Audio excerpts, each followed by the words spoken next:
Bienvenidos al podcast del ICVA, Instituto Cardiovascular, un espacio donde exploraremos los últimos avances en medicina cardiovascular. En cada episodio contaremos con la participación de expertos del ICVA, quienes compartirán su experiencia, investigaciones y recomendaciones para el manejo de la enfermedad cardiovascular.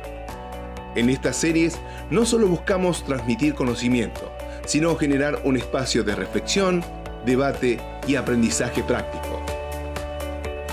Bienvenidos al podcast del ICVA, Instituto Cardiovascular. Soy Alberto Alves de Lima, director médico del ICVA. Continuando con este canal de comunicación, de contacto con nuestros colegas, tratando de llevarles las últimas novedades en medicina cardiovascular. Creo que ustedes, como nosotros, desde el ICVA, queremos que los pacientes con enfermedades cardiovasculares vivan más y mejor. El tema que vamos a tratar hoy es un temazo, concretamente el tratamiento quirúrgico de la miocardiopatía hipertrófica, una enfermedad que conocemos hace muchísimos años, pero en los últimos 10, 12 años ha habido un cambio muy importante en su abordaje. Anteriormente era más tratada a través del intervencionismo y actualmente la experiencia y el desarrollo de técnicas quirúrgicas han mejorado muchísimo el panorama en esta patología, que es bastante frecuente o cada vez más frecuente. Así que tengo el gusto nada menos de compartir este podcast con Mariano Brancic. Nos conocemos hace muchísimos años. Él es cirujano general, es especialista en cirugía cardíaca, miembro titular de la SAC, miembro titular del Colegio de Cirujanos Cardiovasculares, es miembro de la Sociedad Americana de Cirugía Torácica y miembro de la Sociedad Latinoamericana de Cirugía Torácica. En el ICVA es el subjefe del servicio de cirugía cardiovascular y es el responsable del programa de trasplante cardíaco del servicio, que funciona desde el año 2006, que seguramente ya lo tendremos en otra oportunidad para conversar. Él tiene una altísima experiencia o muchísima experiencia en el terreno de trabajo, pero además ha tenido gran actividad académica y docente, tiene más de 20 trabajos publicados en revistas nacionales e internacionales, específicamente de los temas que él hace. Y una de las características que hacemos mucho hincapié en este podcast es que tratamos de hablar con personas que hacen lo que dicen y sobre todo, y por lo menos de mi interés y mi sesgo, es que además publican lo que hacen y lo que dicen. Y ahí me parece un combo fantástico, porque realmente son personas que han vivido la experiencia, pero también escribir esa experiencia habla de un proceso madurativo intenso. Así que, Mariano, gracias por estar acá. Bueno, muchas gracias, buen día. Gracias a todos por estar escuchando y gracias, Alberto, por la presentación. Es un gusto para mí estar acá y hablar un poco de miocardiopatía hipertrófica, que, como decía Alberto, es una patología frecuente, muy frecuente, que en el ICVA se abordó desde el punto de vista invasivo hace muchos años, pero inicialmente solo mediante alcoholización, y bueno, luego nos introdujimos nosotros los cirujanos en el tema y yo particularmente tomé el tema y desde el año 2011 estamos operando estos pacientes con buenos resultados que comentamos si quieren en un ratito. Por supuesto, y esos buenos resultados, por suerte, todos subidos a la literatura internacional disponible, ¿no? Para la gente, que los centros realmente académicos también se caracterizan aquellos buenos porque publican sus datos, que eso es lo más trascendente. Así que, sí, bueno, contanos un poco cómo fue ese derrotero inicial y un poco ya después meternos más sobre la técnica. En el ICVA, como decía, siempre hubo pacientes con miocardiopatía hipertrófica, por supuesto, aunque siempre fue una patología subdiagnosticada, estaba, pero se hacía poca cirugía de esta patología. Como había cada vez más pacientes y las terapias de reducción septal, que así se llaman, tanto la cirugía como la alcoholización, se veía y se publicaba en el mundo que eran efectivas, reduciendo los síntomas y reduciendo el gradiente sobre todo. Pero en el mundo, hasta hace un par de años que apareció una nueva medicación que ha cambiado un poco la situación, que charlamos de eso en un ratito, en el mundo la cirugía siempre fue el gold standard para para la miocardiopatía hipertrófica. Hablamos de miocardiopatía hipertrófica obstructiva, que ahí tenemos que hacer una diferenciación. Pero bueno, hablando de miocardiopatía hipertrófica obstructiva, la cirugía reduce mucho más los gradientes y elimina los síntomas por más tiempo, con menos reincidencia o recaída, digamos, que el alcohol. Entonces se indica como primera terapia de reducción septal la cirugía por sobre la alcoholización en la mayoría de los casos, sobre todo en pacientes jóvenes, que son muchos de estos pacientes, en pacientes que se pueden operar y además en pacientes que tienen otra patología que es quirúrgica. Entonces ahí la indicación todavía es más clara. Mariano, y ahí específicamente, yendo más al hueso, ¿cuál es el momento que entras vos en acción y decís, bueno, esto es quirúrgico? Nosotros en el ICVA tenemos un grupo multidisciplinario, una especie de heart team de miocardiopatías, donde se discuten muchas miocardiopatías, entre ellas la miocardopatía hipertrófica. Y en ese heart team discutimos los pacientes, como siempre y como corresponde, y como dicen las guías, los pacientes que tienen síntomas por obstrucción inician su tratamiento médico, y cuando el tratamiento medicamentoso, mejor dicho, cuando el tratamiento con medicamentos no surte el efecto deseado, que es la eliminación de los síntomas o por lo menos la mejoría muy importante de los síntomas, y sigue habiendo obstrucción, entonces uno tiene que pensar ahí en terapia de reducción septal. Y ahí se discute el paciente, se evalúan riesgos, beneficios, deseo del paciente, se habla con el médico de cabecera, bueno, lo habitual, digamos, para todas las patologías como nos manejamos acá en el ICVA, y finalmente se decide si el paciente es buen candidato quirúrgico, en general se opera. Eso comenzamos a hacerlo, como decía, con mi intervención, porque me agregué al grupo como cirujano en el año 2011, y a partir de ahí, bueno, ha subido el número de pacientes año a año, hemos discutido cada vez más pacientes y operado también más pacientes. No hay topes en las mediciones, digamos. Un paciente con determinado gradiente o determinado septum, uno dice, esto es quirúrgico, no va a andar con... Entiendo que tiene que tener la septal disponible, ¿no? Entiendo que el que no la tiene... Con respecto a eso hay que diferenciar entonces miocardiopatía obstructiva de la no obstructiva. La miocardiopatía hipertrófica puede ser de los dos tipos, obstructiva o no obstructiva. La que nos interesa como cirujanos es la obstructiva para esta terapia. Obvio. Muchos de los no obstructivos terminan en trasplante, así que también tenemos nosotros que ver en eso, pero hay un 70%, 30% que se manifiesta clínicamente y otro 30% que vamos a buscar con prueba de ejercicio y demás. Entonces finalmente hay un 70% de pacientes que tienen miocardiopatía hipertrófica obstructiva. Los pacientes que tienen miocardiopatía hipertrófica obstructiva son aquellos que tienen más de 30 milímetros de gradiente en el tracto de salida del ventrículo izquierdo. Para abordarlos desde el punto de vista invasivo, con alcohol o con cirugía, tienen que tener más de 50. Y con respecto a lo que decía Alberto de la anatomía del septum, sí es importante, y si bien no es tan importante el espesor septal, es decir, cuánto tiene de milímetros de espesor septal, sí es importante para cirugía cómo está la válvula mitral, cuán larga es la valva anterior de la válvula mitral, tiene alguna otra patología asociada, por ejemplo coronaria, tiene fibrilación auricular que pueda tratarse en la misma cirugía, es decir, puntos extra enfermedad, digamos, que por ser quirúrgicos vuelcan al paciente para el lado de la cirugía. Y con respecto al alcohol, sí o sí tiene que tener una septal abordable que vaya a la zona de hipertrofia, que sea la que se va a ir a infartar con el alcohol para que la fibrosis reduzca el septum y de esa forma se reduzca el gradiente. Así que es muy importante la anatomía, sí. No es tan importante el espesor septal, aunque se sabe que los pacientes que tienen mucho espesor septal, más de 25 o 30, el alcohol es menos efectivo. Y también se sabe que los que tienen menos de 15 o menos de 16, 17 de espesor septal es más riesgoso hacerles alcohol. Así que ese sería el gol de la cirugía. Ok, y entonces, ¿el abordaje cómo se plantea técnicamente? Bueno, una vez que el paciente pasa por todo su tratamiento con medicación, la primera línea son betabloqueantes o bloqueantes cálcicos, y luego apareció ahora el mavacante, mis similares, que lo que hacen es reducir la contracción, inhibe la interacción entre la actina y la miosina, entonces reduce la fracción de eyección y de esa forma reduce el gradiente. Con la aparición de estos nuevos agentes hay muchos pacientes que antes iban a cirugía que ahora están mejor tratados desde el punto de vista con medicación. Entonces, si ninguna de todas esas líneas de medicación que van escalando surten efecto, entonces ahí aparece la indicación de invasión, digamos. Y la invasión puede ser quirúrgica o puede ser por alcoholización, que se hace en hemodinamia.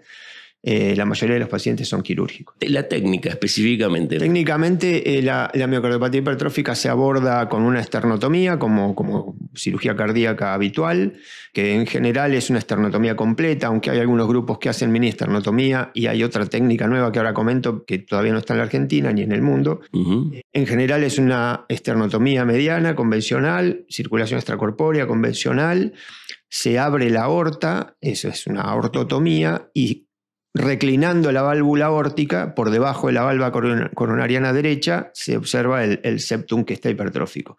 Y eso es lo que tenemos que ir a abordar. Y de resecar. Sí. ¿Y lo resecan? La resección del septum es importante esa pregunta porque inicialmente la miectomía, que la describió Morrow hace 60 años, consistía en únicamente eliminar la parte basal del septum basal, más basal del septum basal, es decir, más cercana a la aorta del septum basal, porque se creía que la obstrucción estaba dada por efecto Venturi y entonces ese era el lugar de máxima obstrucción.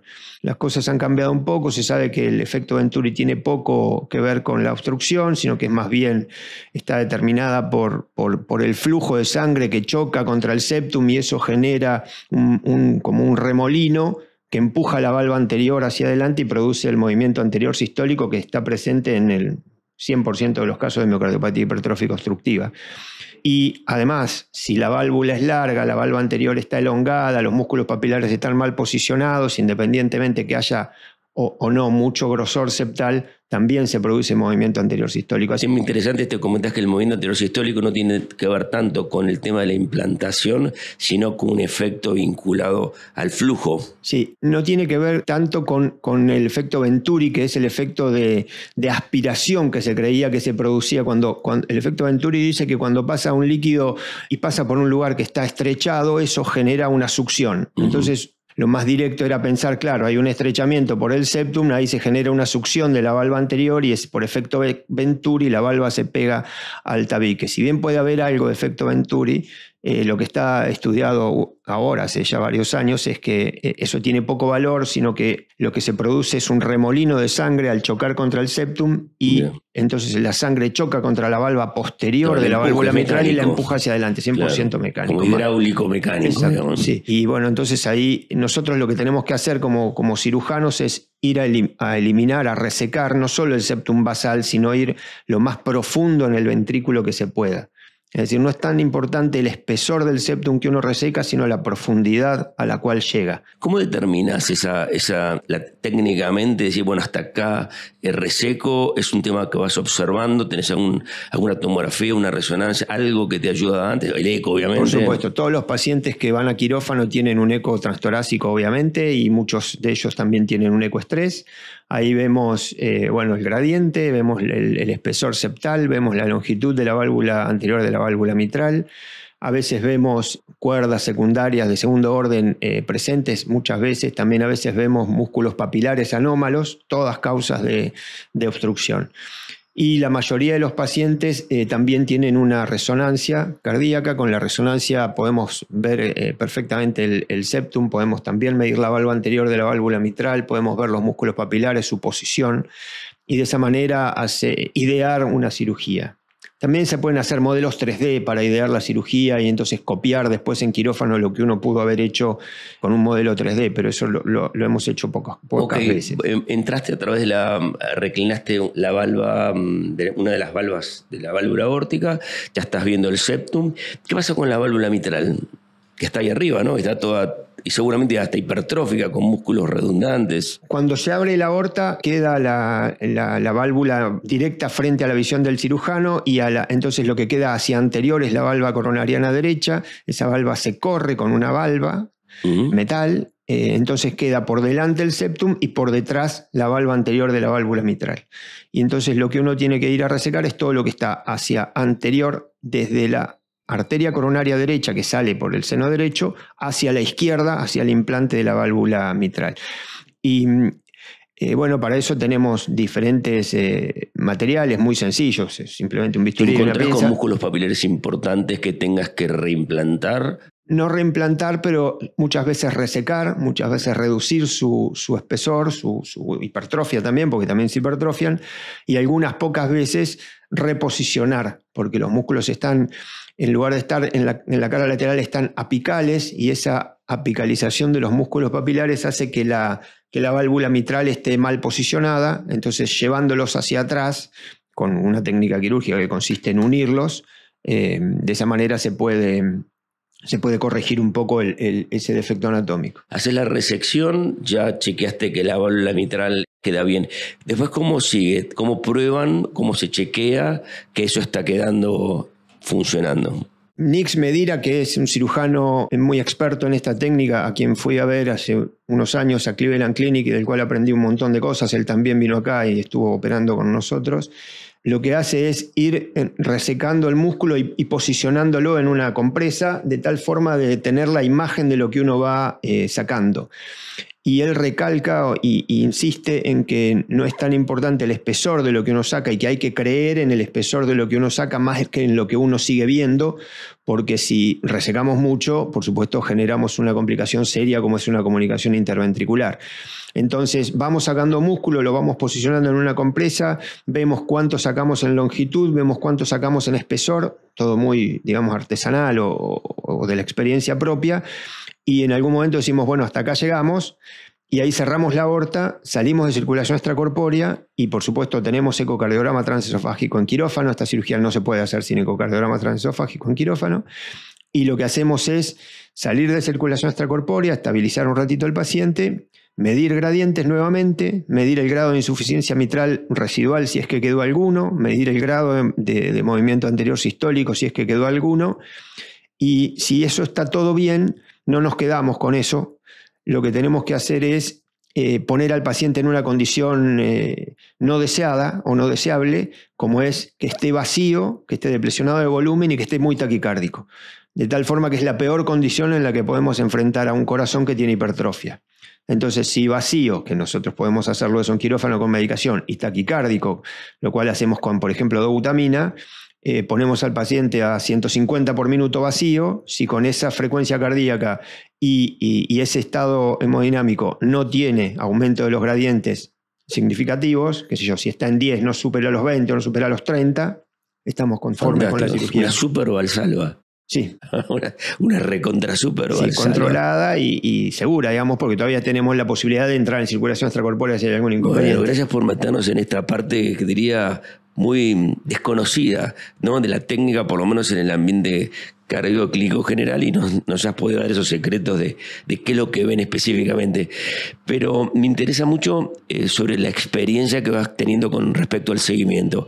Y sé que tenés mucha bibliografía publicada acá en el ICVA en función de esos resultados. Insisto, el valor de publicar lo que uno hace, y en eso ustedes como equipo quirúrgico son líderes ya hace muchísimos años. Contanos la experiencia en términos de las publicaciones que han tenido con respecto a este tema y a tus casos, ¿no? En el año 2016 participamos del consenso argentino de miocardiopatía hipertrófica, y ahí yo fui el autor del tratamiento quirúrgico de esta patología. ¿En qué año es eso? 16. Wow. Y ahí ese mismo año, si no me equivoco, en el 17 o 18, no tengo muy presente, salió nuestro primer artículo de cirugía de la miocardiopatía hipertrófica del ICVA, en el cual habíamos incluido alrededor de 30 pacientes, que eran los 30 primeros pacientes consecutivos, donde podíamos demostrar y donde mostramos a la comunidad médica cardiológica, en este caso en la Revista Argentina de Cardiología, los resultados en cuanto a muy baja mortalidad, muy bajo índice de complicaciones y excelentes resultados en cuanto a mejoría de los síntomas, que en ese momento era simplemente posoperatorio inmediato porque no teníamos seguimiento todavía. Así que esos pacientes, que el 100% tenían síntomas, porque obviamente si no, no iban a quirófano, el 98% estaban sin síntomas en el posoperatorio y al mes de la cirugía, con 0 mortalidad y muy bajas complicaciones, así que estábamos muy contentos con los resultados. Y evidentemente ese artículo y dar a conocer nuestra posición hizo que vengan cada vez más pacientes, y de hecho hasta hoy tenemos operados 115 pacientes, es decir que en 10 años operamos 15 pacientes por año en promedio, lo cual es un número para la Argentina altísimo. Quirúrgica del... Nosotros ahora con estos 115 pacientes tenemos mortalidad 30 días, 2 pacientes, es decir, ese porcentaje bajo. Bien. En el mundo donde se hace mucho esto, Cleveland Clinic, Mayo Clinic, Canadá, O sea, menos del 2%, me decía, 130 tenés 2, menos del 2%. Sí. Fantástico. Y esa es una mortalidad que para Cleveland Clinic es alta, para Mayo Clinic es alta, que tienen 3.000 pacientes, ¿no? Claro. Pero para la media, por ejemplo, publicada de Estados Unidos es baja porque esa mortalidad media es de 5% para esta patología. Y la mejoría clínica, por lo que decís, es alta. 100%. Es muy, muy alta. Es una de las cirugías en las que realmente el paciente inmediatamente te dice cuánto me estaba limitando, qué bien me siento ahora. Porque, claro, se le va la disnea, se le va el dolor de pecho, puede, no sé, subir una escalera o caminar 10 cuadras. ¿Requerimiento de marcapaso?